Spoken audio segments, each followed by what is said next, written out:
So question 6 says solve the following logarithmic equation, express irrational solutions in exact form and as a rounded decimal. Verify your results using, we're going to also verify our results using the graphing calculator. So I'm going to rewrite this expression, but again, instead of using the natural logarithm notation, I'm going to use the LOG notation. So remember, natural log means we have a base C log. So this is going to be then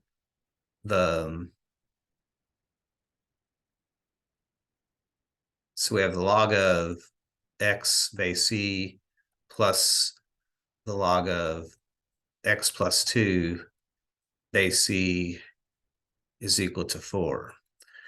So remember, in dealing with logarithms, you cannot take the log of 0 or a negative number. So remember, to start with, when we find the domain, we have to be greater than 0.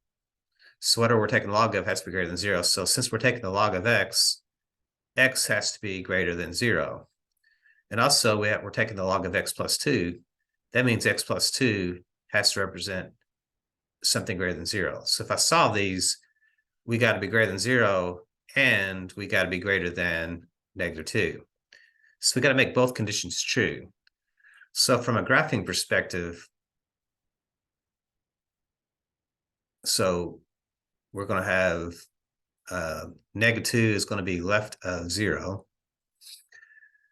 So we have to be greater than -2 and we have to be greater than 0. So in other words, what makes both of them true is we have to actually be greater than 0. So our domain has to be x is greater than 0. So remember, if you pick a number less than 0, then this over here is not going to work because you cannot take the log of a number less than 0. So it has to be greater than 0 because of this condition. So that's our final domain restriction is that.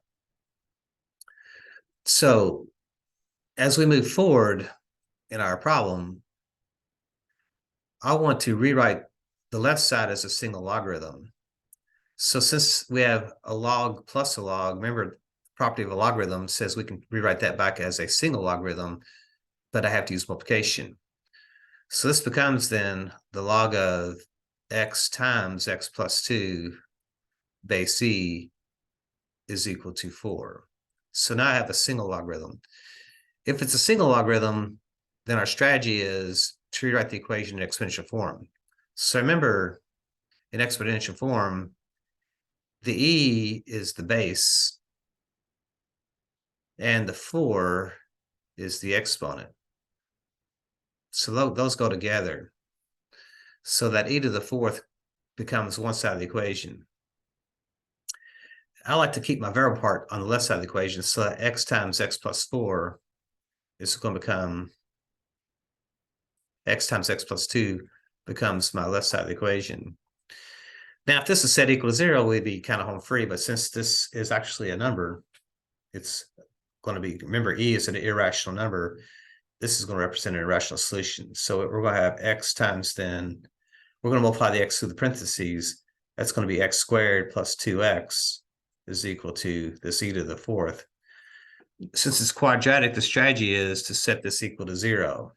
So we're going to have this x squared plus 2x minus e to the 4th is equal to 0. So we're going to move the e to the 4th to their side by subtracting e to the 4th on both sides.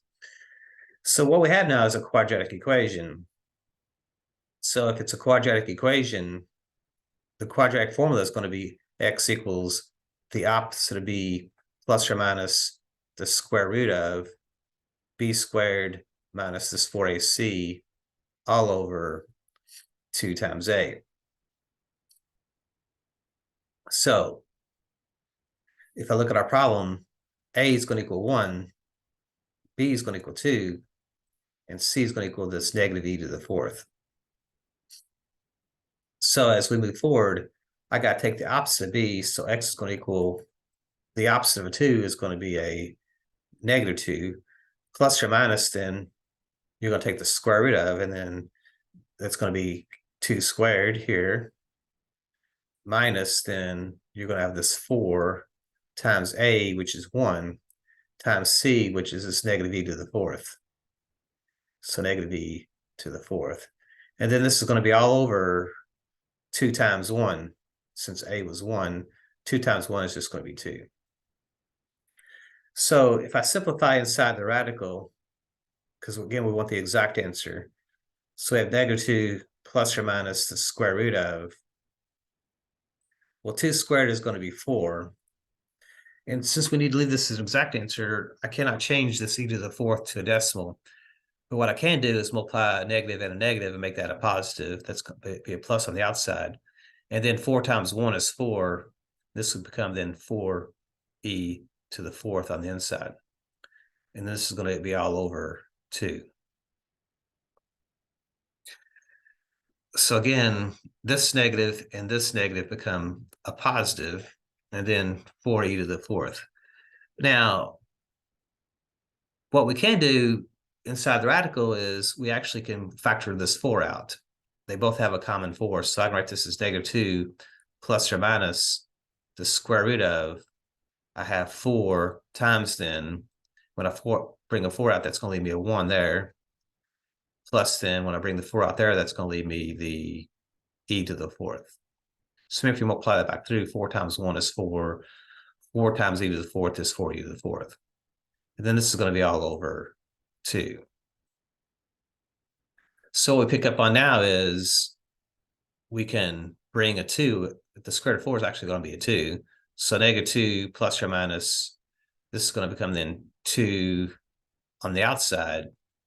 The 1 plus e to the fourth is not a perfect square, so I have to leave that inside. This is going to be all over 2.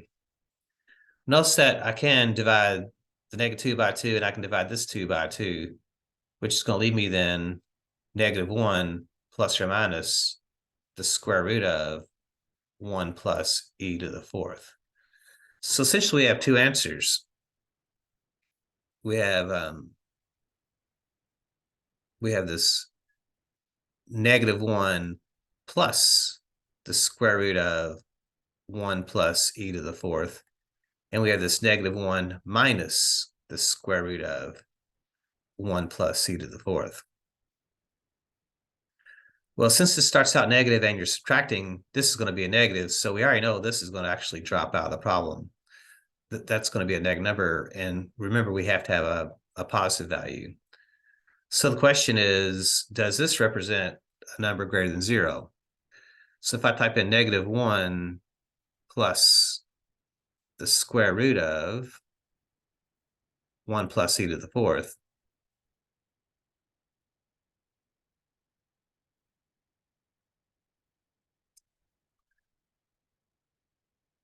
that gives me 6.456. So we're saying the answer is approximately, if I round it to 3 decimal places, we're going to say approximately 6.456. So this would be the exact answer, and this would be the estimated answer. Now, if you use a graphing utility, back to the original problem, so what we'd be putting inside here would be negative 1 plus the square root of 1 plus e to the fourth. That looks like what our answer is going to be. So if we actually graph this, so if we go y equals and type in the natural log of x plus the natural log of x plus 2. And then if we bring the 4 over and set that equal to 0, so if I bring this 4 over, I can graph y equals the natural log of x plus the natural log of x plus 2 minus 4. And if I set that equal to 0, we're actually finding zeros for this. So if I graph that, we do see that the graph comes out here. So let's see if it gives us what we think we should get. So if I use the calculate button and go to number 2 for zeros, if I do my left bound, so if I stay left of the x-intercept, hit enter, and go right. So it looks like I'm above it there, hit enter again. Notice that we do get this 6.456. So that is kind of verifying our answer as a decimal. So as a decimal, we're saying approximately 6.456 if I'm rounding to 3 decimal places. Because after the 6 is a 4, and a 4 would say bring it back down to the 6 instead of moving it back up to a 7. So that is rounded. So that does check out for question 6.